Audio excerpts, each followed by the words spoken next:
Hello, in this video I'm going to tell you about some other types of sets and the properties of the set in this chapter.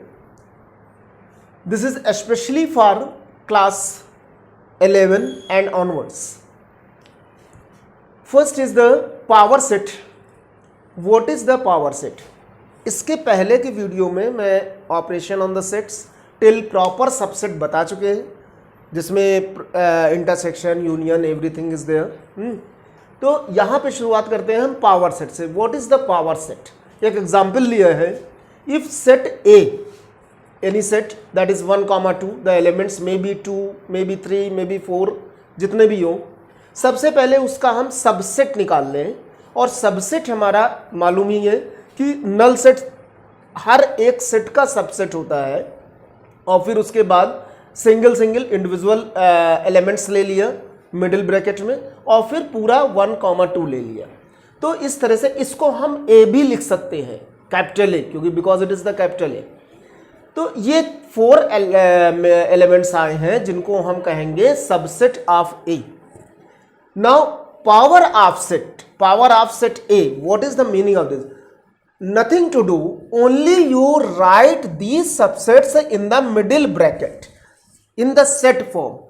तो ये हमारा हो जाएगा power set. इसी को power set कहते हैं.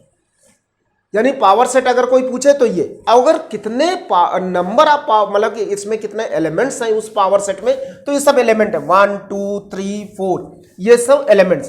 तो to the power m are the elements, जहां पे m क्या है? m है number of elements in the original set. तो ये पावर सेट है. Now in this I want to tell about the brackets. What is the meaning of brackets?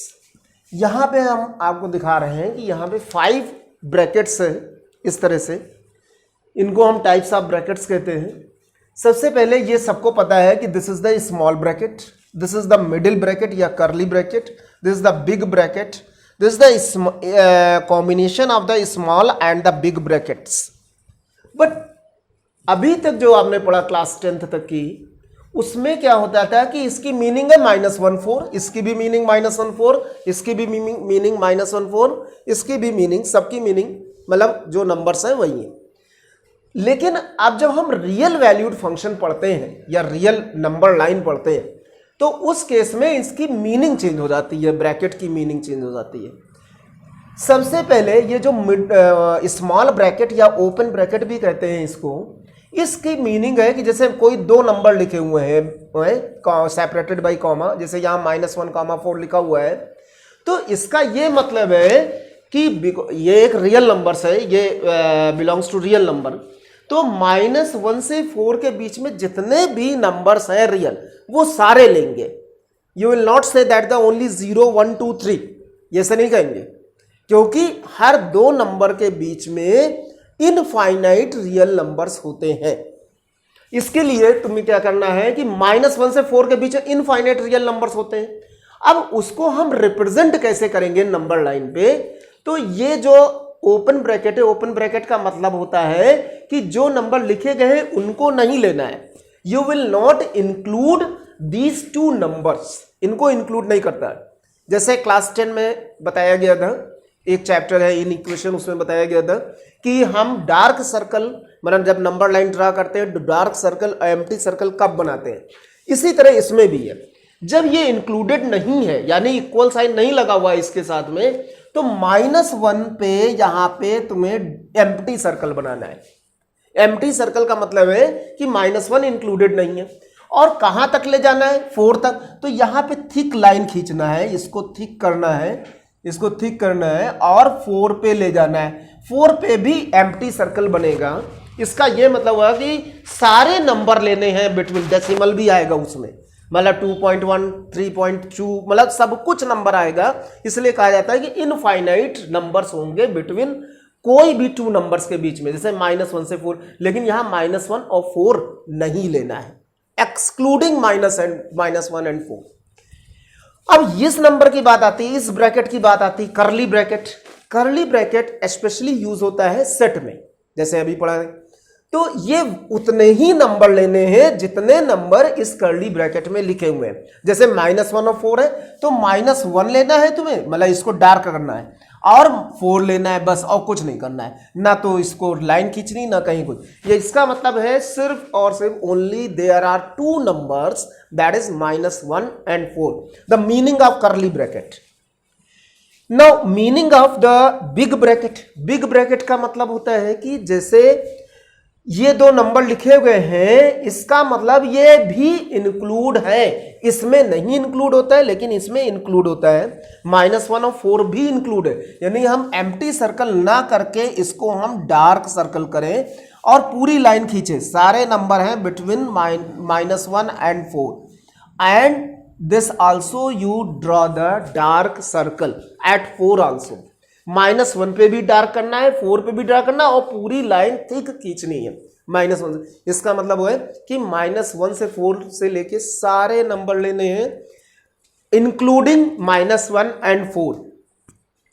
अब यहां तक 4th ब्रैकेट की बात आती है, तो इसमें स्मॉल भी लगा है, बिग भी लगा है, तो ऑब्वियसली अब तो पता चल ही गया होगा कि स्मॉल का मतलब नहीं इंक्लूड करना है जिधर स्मॉल लगा हो, और जिधर बिग लगा है उसे इंक्लूड करना है।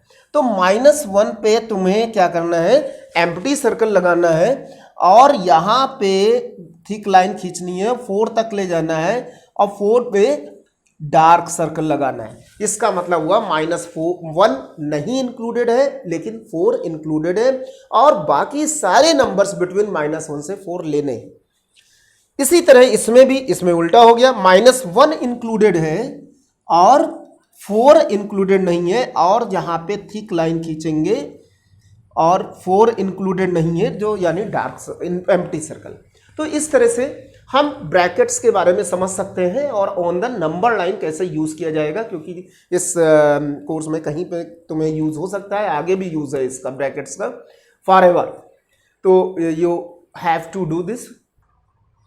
One more bracket here, means not bracket, we cannot say, the infinity.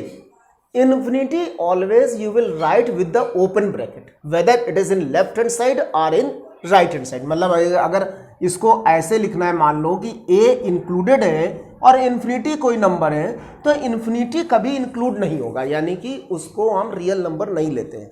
तो ये हमारा क्या होगा, ओपन ब्रैकेट होगा। तो हमेशा इन्फिनिटी के साथ ओपन ब्रैकेट लगाए। Now some laws of the sets है, जिसको कि आप लोगों को पढ़ना है और समझना है। पहला है कि n a union b, n का मतलब cardinal number of the sets.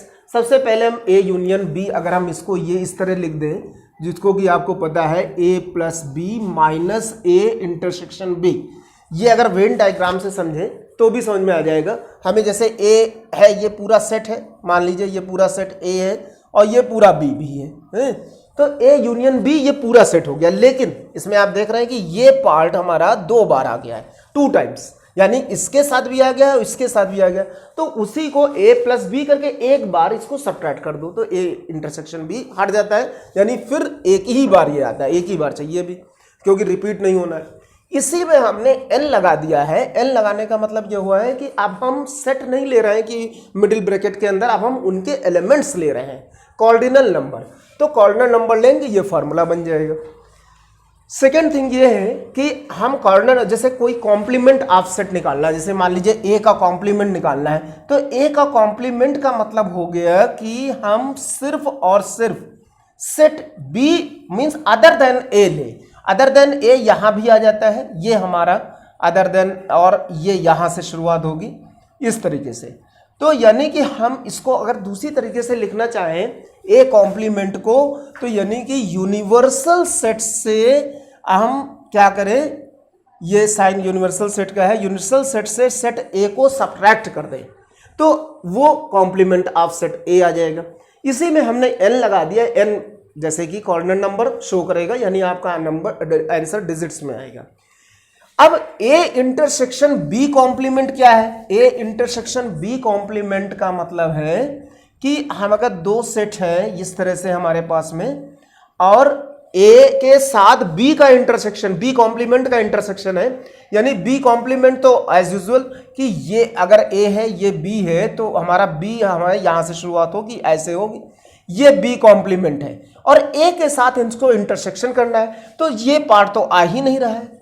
जब ये पार्ट नहीं आ रहा है तो इसका मतलब ये हुआ कि हम सिर्फ और सिर्फ इंटरसेक्शन में ओनली ए ये पार्ट लें, सिर्फ इतना पार्ट लें, इतना पार्ट लेंगे जो कि ए इंटरसेक्शन बी कॉम्प्लीमेंट कहलाएगा और इसी को ए माइनस बी भी कहते हैं, मतलब ए से बी को सब्ट्रैक्ट कर दें तो वो हमारा पार्ट आता है, इसी को ए माइनस बी भी कहते हैं। और इसी तरह से इसको एक चीज और भी कहते हैं, हम ये लिख सकते हैं ए माइनस ए इंटरसेक्शन बी। आप देख सकते हैं कि सेट ए से ए इंटरसेक्शन बी हटा दिया गया है तो वो चीज आई, यानी इसको तीन तरीके से लिख सकते हैं। ए इंटरसेक्शन बी कॉम्प्लीमेंट को ए माइनस बी भी लिख सकते हैं और ए माइनस ए इंटरसेक्शन बी लिख सकते हैं। अब इन सब में आप एन लगा सकते हैं, तो एन लगाएंगे तो ये ऐसे आएगा n A minus n B. Similarly here also हम एन ए कर दे और एन ए इंटरसेक्शन बी कर दे। अब ये तो हो गया। अच्छा, इसका just opposite A complement intersection B, अभी ये बी के साथ कॉम्प्लीमेंट था, अब इधर ए के साथ कॉम्प्लीमेंट, तो बी माइनस ए हो जाएगा और सेम उसी तरह से n B minus n A intersection B. हम अगर A complement minus B complement निकाले तो in short we can write as B minus A. क्यों लिख सकते हैं? क्योंकि ए कॉम्प्लीमेंट तो हमारा क्या होता है, universal set minus A minus भी ब्रैकेट में यूनिवर्सल सेट माइनस बी, तो जब हम इसको सिंप्लीफाई करेंगे तो set B minus set A आएगा और इसमें अगर हम वो लगा दे कि एन लगा दे तो फिर वो हमारा डिजिट्स में आ जाएगा। तो ये तो कुछ रूल्स हैं सेट्स के, अभी हम इसको वेन डायग्राम से कुछ सेट्स बताएंगे, लेकिन उसके पहले एक और रूल है जिसे हम डी मॉर्गन्स लॉ कहते हैं, जिसको आपने कंप्यूटर में भी समझा होगा कभी, और इसमें स्पेशली ये मैथमेटिक्स का ही रूल है। जितने भी रूल्स हैं कंप्यूटर में बने हुए, जितने भी रूल्स हैं, every rules based on mathematics and physics. तो इसको हम डी मॉर्गन्स लॉ को ऐसे समझते हैं कि ए यूनियन बी अगर हमारे पास में है और उसका होल कॉम्प्लीमेंट दिया गया है तो इसको हम लिख सकते हैं A complement intersection B complement, मतलब जो यूनियन था वो इंटरसेक्शन हो गया और ये कॉम्प्लीमेंट दोनों में आ गया। इसे डी मॉर्गन्स लॉ कहते हैं। इसी तरह से ए यूनियन बी का होल वो इंटरसेक्शन बी का होल कॉम्प्लीमेंट है तो फिर इसका अपोजिट हो जाएगा A complement union B complement, जो इंटरसेक्शन था वो यूनियन हो। ये रूल्स बहुत ही इंपॉर्टेंट है और आते भी हैं, तो इनको अगर कहीं पर मान लीजिए कहीं पे ये लिखा हुआ हो A complement union B complement, आपको निकालना है, थोड़ा जल्दी निकालना है, तो आप पहले ए इंटरसेक्शन बी निकाल लीजिए क्योंकि ये तो पता ही है हमें, और कॉम्प्लीमेंट उसका मतलब कि हम 1 माइनस ए इंटरसेक्शन बी कर सकते हैं। किस केस में? जैसे ये universal set of A intersection, universal से सब्ट्रैक्ट हो जाएगा, यूनिवर्सल से ए इंटरसेक्शन बी को सब्ट्रैक्ट कर देंगे तो हमारा A complement union B complement आ जाएगा।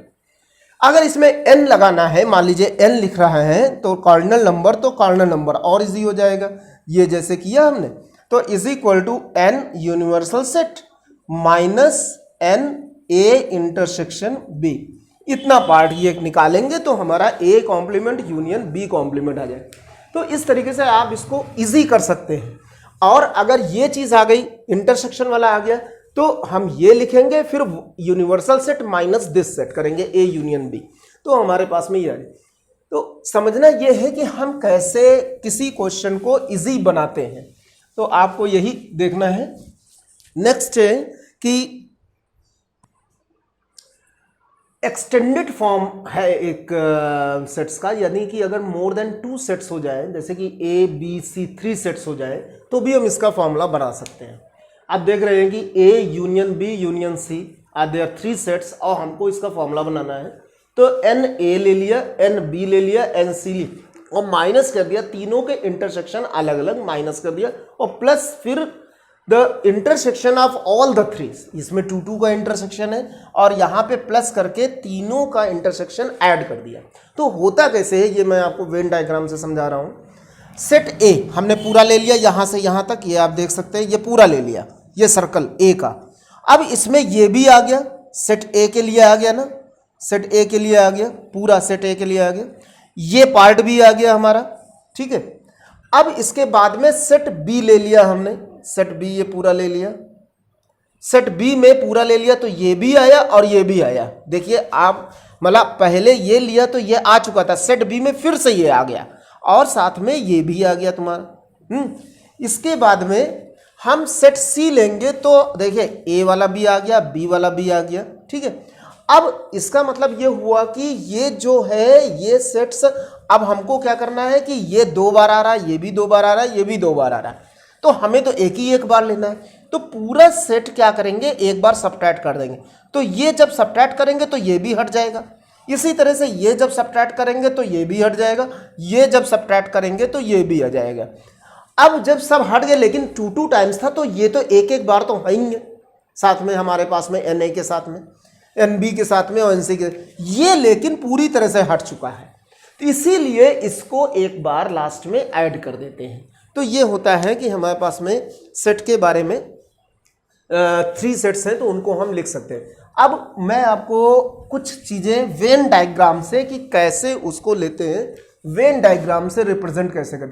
जैसे मान लीजिए आपके पास में है ये A union B intersection C, इसे रिप्रेजेंट करना है वेन डायग्राम में स्टेप वाइज।